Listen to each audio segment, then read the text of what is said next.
हम तो भागवत में आए थे, हम ये सब कर सकते हैं कि हम सपा बसपा घर में गुंडे आए, कौन हमारी मदद करेगा। बोले इन्होंने धमकी दे दिया कि हमारा सपा मुखिया से डायरेक्ट संबंध है, हम उठवा लेंगे घर से। हम बोल तक नहीं पाए। अब हम तो हरिद्वार रहते, हम कहीं यहाँ रहते, बच्चे कैसे पालेंगे, हम ये करेंगे सब। हम ये सब कर सकते हैं कि हम सपा बसपा घर में गुंडे आए, कौन हमारी मदद करेगा।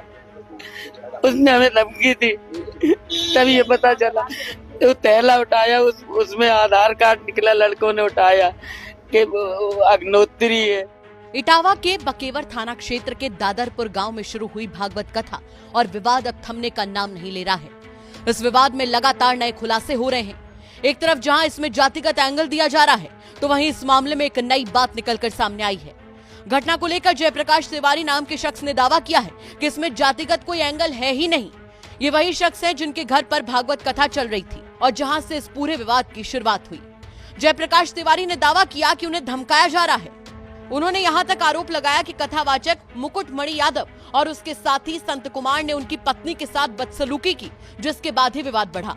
अब जयप्रकाश तिवारी रोते हुए गुहार लगा रहे हैं कि वो तो बस भागवत कथा करवा रहे थे, उनको जाति से कोई मतलब नहीं था, लेकिन उन्हें धमकाया गया। तो ये एक थे या दोनों थे? ऐसे अंगुली, इधर इससे लगाओ, इधर इससे लगाओ, तुम्हें कर नहीं आता, ये करो, ऐसे करो, तुम्हारे देवता कहाँ हैं, अंदर ले गया, फिर वहां से आया। धमकी, ये आप क्या कर रहे हो? तो बोला ये कुछ नहीं है, तो हम स्वामी हैं और वो भागवताचार्य हैं, हमारे तो लोग पैर धुलते हैं, हमारा टच करने से कुछ नहीं होता है। लेकिन ये जो बात थी कि यादव जाति के, इसलिए ऐसा उनके साथ नहीं काटने वाली बात नहीं, हमें सन्यासी और आचार की कोई जात नहीं होती है, कोई भी हो, इससे कोई लेना ही देना नहीं था। वो जिस सब बवाल बनाया हुआ है, यादव जात से कोई लेना देना हमका। और चोटी काटना ठीक था? नहीं, ये तो जिन्होंने किया है मुझे पता, वो जाने। इस घटना की सूचना गलत है, पुलिस को दी थी, ये गलत है। लेकिन उन्होंने जो व्यवहार हमारे साथ किया खाना खाने के टाइम पे, हम आपको सत्य बता रहे, तो इन्होंने इनसे अभद्र व्यवहार उस किया। समय आपने फिर पुलिस को क्यों नहीं बताया? पुलिस, इन्होंने धमकी दे दिया कि हमारा सपा मुखिया से डायरेक्ट संबंध है, हम उठवा लेंगे घर से। हम बोल तक नहीं पाए। अब हम तो हरिद्वार रहते, हम कहीं यहाँ रहते, बच्चे कैसे पालेंगे, हम ये करेंगे सब। हम तो भागवत में आए थे, हम ये सब कर सकते हैं कि हम सपा बसपा घर में गुंडे आए, कौन हमारी मदद करेगा। उसने हमें धमकी दी, तब ये पता चला।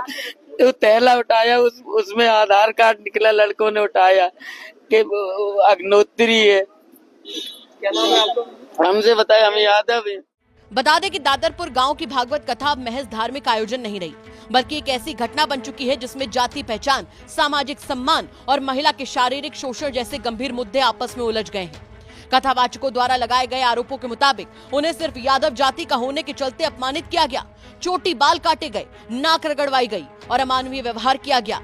उनका कहना था कि ब्राह्मणों के गाँव में कथा कहने के अपराध की ये सजा उन्हें दी गई है। अब वीडियो सोशल मीडिया पर तेजी से वायरल हुआ और इसे जातिगत भेदभाव का प्रत्यक्ष उदाहरण बताया गया। अब दोनों पक्ष एक दूसरे पर गंभीर आपराधिक आरोप लगा रहे हैं। एक तरफ कथावाचकों को सामाजिक अपमान और जाति हिंसा का शिकार बताया जा रहा है, तो दूसरी तरफ कथावाचक पर ही महिला के साथ अश्लील हरकत और धमकी देने का आरोप सामने आया है। वहीं इस मामले पर वरिष्ठ पुलिस अधीक्षक ब्रजेश कुमार श्रीवास्तव ने कहा कि पीड़ित महिला की बात को गंभीरता से सुना गया है।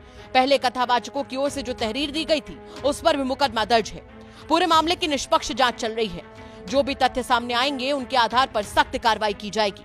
फिलहाल पुलिस दोनों मामलों की जांच कर रही है, एक जो कथावाचकों ने दर्ज कराया और दूसरा जो महिला परीक्षित और उनके परिवार ने सामने रखा है।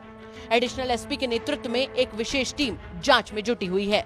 सर, ये जो अभी आई एक महिला और पुरुष, जो उन्होंने कहा कुछ छेड़खानी को लेकर के बात की है, क्या सर आपसे शिकायत? नहीं, इन्होंने कुछ बातें बताई हैं जो कल बकेवर वाली घटना से संबंधित, उसको सुना गया है और बाकी जो सच्चाई है उस पर विवेचना हो रही है और सत्यता के आधार पर ये कार्रवाई हो रही है। क्या इन्होंने छेड़खानी की शिकायत की?